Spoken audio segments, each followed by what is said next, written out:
Hello. അപ്പോൾ നമുക്കിന്നൊരു short video കണ്ടാലോ? ഈ മനുഷ്യൻ ഇവിടെ ഇരുന്ന് കാണുമ്പോൾ തന്നെ നമുക്ക് മനസ്സിലാവാം ഒരു ജിമ്മ് പോകേണ്ട തയ്യാറെടുപ്പിലാണ് ഇപ്പോൾ. അപ്പം ഞാൻ ജസ്റ്റ് കമ്പനി കൊടുക്കാം, പുള്ളിക്കാരൻ കുറേ ദിവസമായി ജിമ്മിന് പോയിട്ട്. അപ്പം ഞാനൊരു കമ്പനി കൊടുക്കാമെന്ന് വെച്ച് ഞാനും കൂടെ പോവാണ്. അപ്പോൾ ഒരു ഗെറ്റ് റെഡി വിത്ത് അസ് എടുക്കാമെന്ന് വിചാരിച്ചു. പക്ഷേ മൂഡ് പോയി. പിന്നെ ഞാൻ വിചാരിച്ചു എന്നാൽ ശരി ഒരു ഷോർട്ട് വീഡിയോ ആയിട്ട് അപ്ലോഡ് ചെയ്യാമെന്ന് വിചാരിച്ചു. അപ്പോൾ ആൾ മുഖമൊക്കെ കഴുകി ഡ്രസ്സൊക്കെ മാറ്റി എത്തിയിട്ടുണ്ട്. ഇതാണ് ആശാൻ്റെ ജിം കോസ്റ്റ്യൂം. ഇത് വിട്ടൊരു കളിയില്ല. ഞാൻ പിന്നെ വർക്കൗട്ട് ചെയ്യാനൊന്നും അല്ല പോകണം, ഞാൻ വെറുതെ കമ്പനി കൊടുക്കാനാണ് പോകണം. അപ്പം ഞാൻ കാഷ്വലായിട്ടുള്ളൊരു ഡ്രസ്സ് ഇട്ടു. ഞാൻ എപ്പോൾ കണ്ണാടിയുടെ മുമ്പ് പോയി നിന്നാലും ദേണ്ട് കിടക്കണം, ഫ്രണ്ടിൽ വന്ന് നിൽക്കും.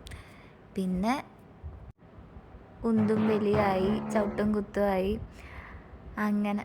പക്ഷേ ഈ ചവിട്ടിന് അധികം വേദന ഉണ്ടായിരുന്നില്ല, അതുകൊണ്ട് തന്നെ തിരിച്ചൊന്നും കിട്ടിയില്ല.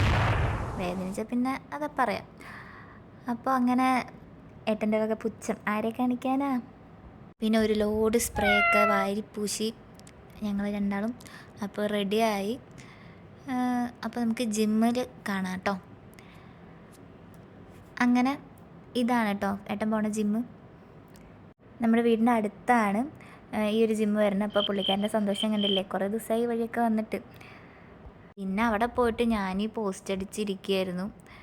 പുള്ളിക്കാരൻ നല്ല അടിപൊളിയായിട്ട് വർക്കൗട്ടൊക്കെ ചെയ്യുന്നുണ്ടായിരുന്നു. പോകുമ്പോഴുള്ള സന്തോഷമൊന്നും എനിക്ക് അവിടെ പോയിട്ടുണ്ടായിരുന്നില്ല, കാരണം നമ്മൾ വെറുതെ ഇരിക്കുകയാണല്ലോ. പിന്നെ ഓരോരോ വർക്കൗട്ട് കഴിയുമ്പോൾ പുള്ളിക്കാരൻ കറങ്ങിത്തിരിഞ്ഞ് എൻ്റെ അടുത്തേക്ക് വരും. അപ്പോൾ കിട്ടിയ അവസരം നമ്മൾ പാഴാക്കരുത്. അപ്പോൾ ഞാൻ കുറച്ച് വീഡിയോസും സെൽഫിയും ഒക്കെ എടുത്ത് അവിടെ നിൽക്കുകയായിരുന്നു. പിന്നെയും പോയി. പിന്നെ പോയപ്പോൾ ഞാൻ ജസ്റ്റ് സൈഡിൽ നിന്ന് ഒരു വീഡിയോ എടുത്ത് കൊടുത്തു.